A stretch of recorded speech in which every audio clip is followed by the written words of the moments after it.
they're just getting ready for this one. You've been through a Georgia game, and you've seen this one, but to be a part of it, I know it's just kind of starting up, but how exciting is this week? It's very exciting. Looking back on everything, I think, this is exactly why I came here, to play in a game like this, with these kind of implications. I mean, this is why you play Division I football, especially at a place like, Auburn in this state, against Alabama. I mean, it's a very big deal, and I'm really looking forward to it. Talked with Damian Harris. He said you and him played youth ball together. Yeah. And said y'all were the best, and he said when he found out that you were considering Auburn, he didn't want you to go because he was scared of out because of how good a player you are. What were those talks like? Did you talk with him about your decision as it was getting closer? We talked a little bit. Obviously, we grew up together, played back, I think it was second grade. That was our first year of tackle football, back when we were 8 years old. So, we've stayed friends ever since. And, through the recruiting process, I went to Baylor and, he went to Alabama. And I never thought we'd play each other. But once, I decided to transfer and was really looking at Auburn, he kind of hit me up and, we just talked a little bit. And, he's telling me all about the rivalry and everything, but I'm excited to see him again. I mean, like I said, he's a close friend, so I'm excited to play against him. Who was the best? Which one of y'all was best at 7 years old? I'm sorry? Which one of y'all was the best player at 7? I don't know. Damon, I could tell at a really young age that he was going to be a really, really good football player. And like at that age, you don't really throw the ball very much. So it's pretty much just hand it off to him and let him do his thing. And I, ran the ball every now and then. So. Jarrett, how do you treat this? I wouldn't say treat it differently as far as preparation and whatnot, but when it is a game of this magnitude and the rivalry and all that, do you talk to past Auburn quarterbacks about just what it's like to play in this game? Do you talk to other coaches about what it's like? Even Cody, who's on staff, or Jonathan Wallace, who went through it. How do you go about it when you're preparing for this for the first time? No, I think from a preparation standpoint, it's got to be the same, just as if if it was Louisiana Monroe like last week. Obviously it's a much bigger game, implications on the line, that kind of thing. But I don't think preparation. I don't think it needs to change too much. Get out of that comfort zone. But yeah, I have talked to a lot of people that have played in this game, been around this rivalry a long time, and they've warned me, about how crazy this can get. So, I'm excited for it. I wanted to ask you about something a couple of weeks back before the A&M game, like the last thing before kickoff.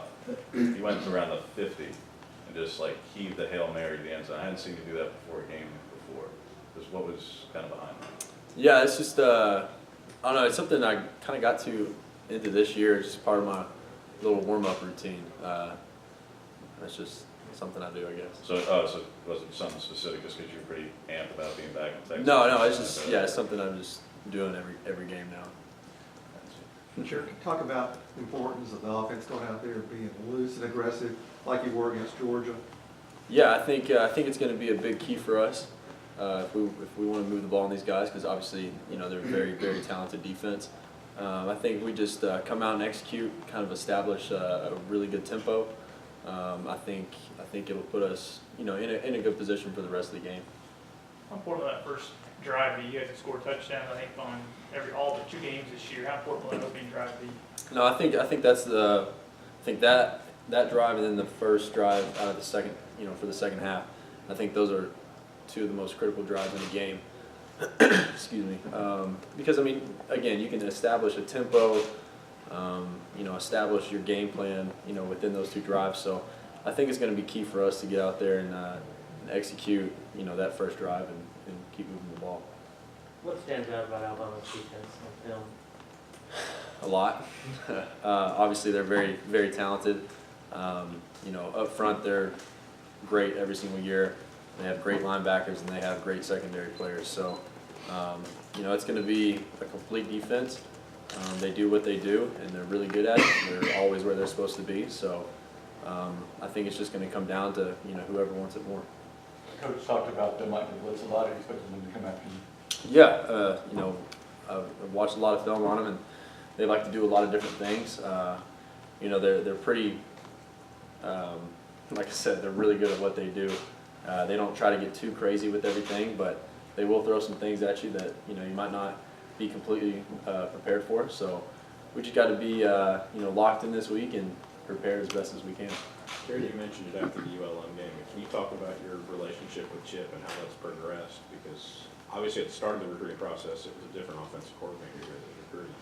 It seems like you and Chip have kind of slowly developed a trust. Yeah, no, I love Coach Lindsey. You know, like I say, I mean, he's a great guy first and foremost, and you know, I can go up to his office and talk to him about, you know, anything other than football, which I really enjoy. And you know, football side of things, me and him, we see eye to eye on pretty much everything. So it's nice to, you know, shoot ideas off of each other and kind of pick each other's brains a little bit and just, you know, kind of build that chemistry, because I think it's a pretty special thing what we have and something we've grown into. So it's been really good. Is Kerryon the kind of guy to ask for the football late in games? It seems like he really shows up in the third and fourth quarter. What do you sort of see from him in demeanor and then also on the field? Yeah, like I think, you know, I said it after the ULM game. Kerryon is very consistent, and